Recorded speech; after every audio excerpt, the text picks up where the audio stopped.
오늘은 사도행전 24장 10절에서 23절까지 말씀입니다. 먼저 하나님의 말씀을 읽겠습니다. 총독이 바울에게 머리로 표시하여 말하라 하니 그가 대답하되 당신이 여러 해 전부터 이 민족의 재판장 된 것을 내가 알고 내 사건에 대하여 기꺼이 변명하나이다. 당신이 아실 수 있는 바와 같이 내가 예루살렘에 예배하러 올라간 지 열 이틀밖에 안 되었고 그들은 내가 성전에서 누구와 변론하는 것이나 회당 또는 시중에서 무리를 소동하게 하는 것을 보지 못하였으니 이제 나를 고발하는 모든 일에 대하여 그들이 능히 당신 앞에 내세울 것이 없나이다. 그러나 이것을 당신께 고백하리이다. 나는 그들이 이단이라 하는 도를 따라 조상의 하나님을 섬기고 율법과 선지자들의 글에 기록된 것을 다 믿으며 그들이 기다리는 바 하나님께 향한 소망을 나도 가졌으니 곧 의인과 악인의 부활이 있으리라 함이니이다. 이것으로 말미암아 나도 하나님과 사람에 대하여 항상 양심의 거리낌이 없기를 힘쓰나이다. 여러 해 만에 내가 내 민족을 구제할 것과 재물을 가지고 와서 드리는 중에 내가 결례를 행하였고 모임도 없고 소동도 없이 성전에 있는 것을 그들이 보았나이다.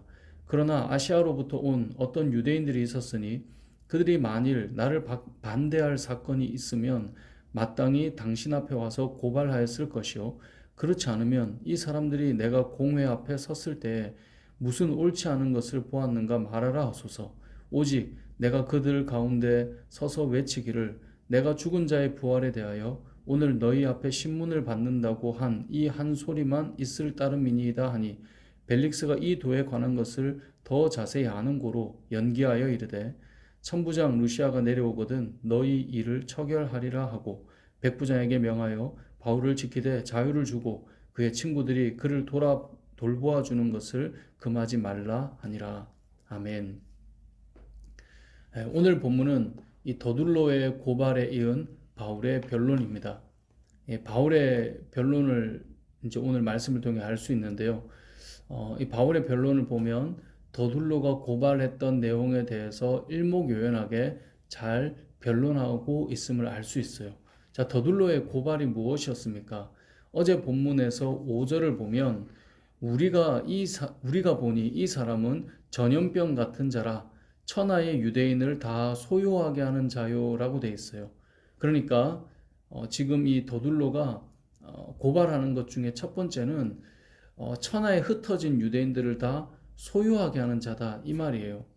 그리고 두 번째가 나사렛 이단의 우두머리라는 것이고요. 세 번째가 6절에 나오는 그가 또 성전을 더럽게 하려 함으로 우리가 잡았다. 그러니까 성전을 더럽게 하는 자다. 지금 이 말을 하고 있는 겁니다. 그러니까 더둘로가 지금 바울에 대해서 고발하는 내용 이 세 가지 뭐라고요? 유대인들을 소란스럽게 만드는 사람, 그죠? 그리고 뭐라고요? 나사렛 이단의 우두머리고 또 성전을 더럽게 하는 자라고 그래서 우리가 잡았다고 이 세 가지를 말해요. 그래서 바울이 오늘 본문의 내용을 보면 이 세 가지를 변론하는 내용이에요.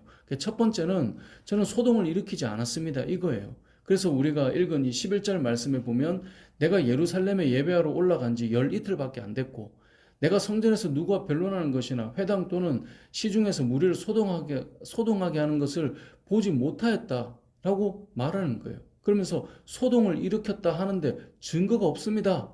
라고 지금 변론하는 것이 11절에서 13절까지 이제 내용이거든요.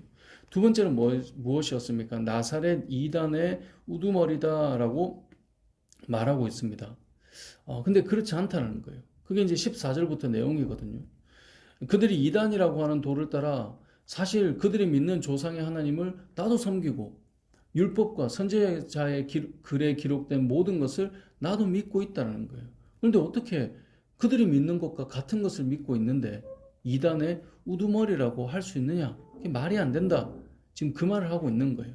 세 번째는 성전을 더럽게 하려 해서 잡았다라고 말했는데 그거 아니라는 거예요.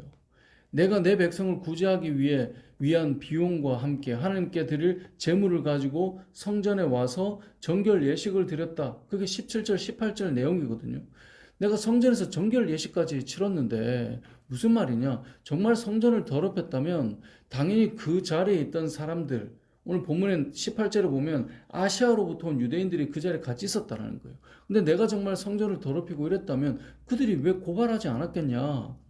그들을 데려와서 물어봐라 라고 말하고 있는 거예요. 뭡니까? 성전을 더럽히려고 했던 적이 없다는 겁니다. 더둘러가 고발했던 내용, 이 5절 내용, 6절 내용, 이 세 가지를 사도 바울은 오늘 본문에서 이 세 가지를 변론하고 있는 것이 오늘 본문의 내용인 거예요.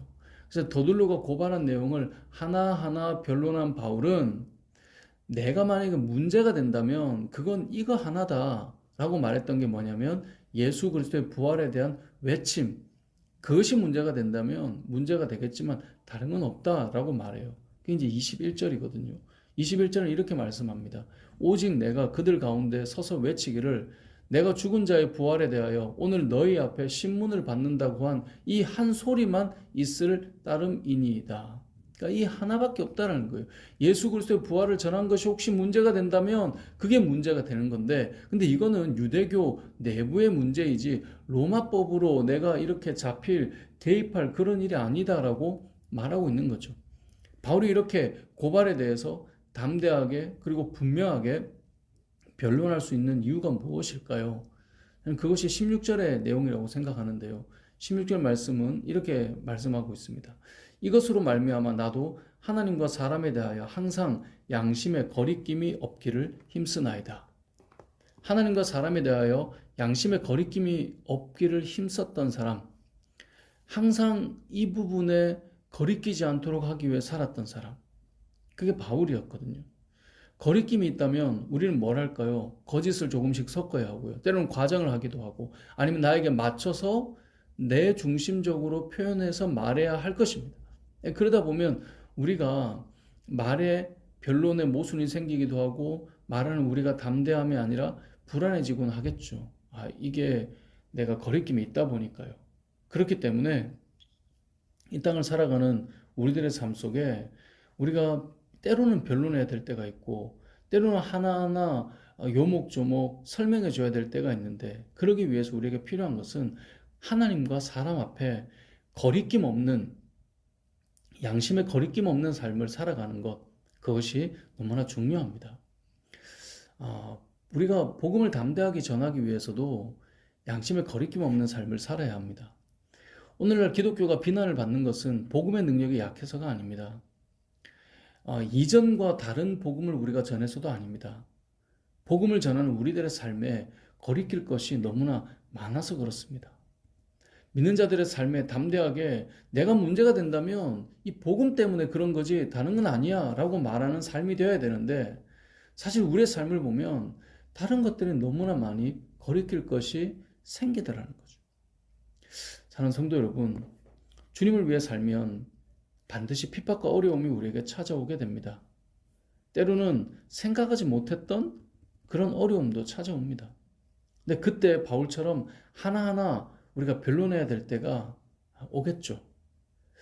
바로 그때 바울이 그랬던 것처럼 부활의 주님을 전하는 것, 즉 복음 그 자체로 문제가 된다면 너희들의 마음에 복음으로 핍박을 받는다면 나 기꺼이 받아들이겠어. 하지만 그 외의 삶의 다른 부분들로 인해 복음에 방해되지 않도록 나는 하나님과 사람 앞에 양심에 거리낄 것 없이 믿음으로 살아갈 거야.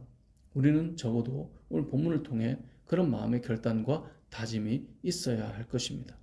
여러분의 삶 속에 복음으로 오는 그 핍박은 기꺼이 받아들이지만 다른 부분으로 인해서 복음에 방해되지 않도록 우리의 삶을 잘 살아가서 하나님 앞에 잘 드려지고 또 쓰임받는 그런 믿음의 삶이 되시길 주님의 이름으로 축복합니다. 아멘.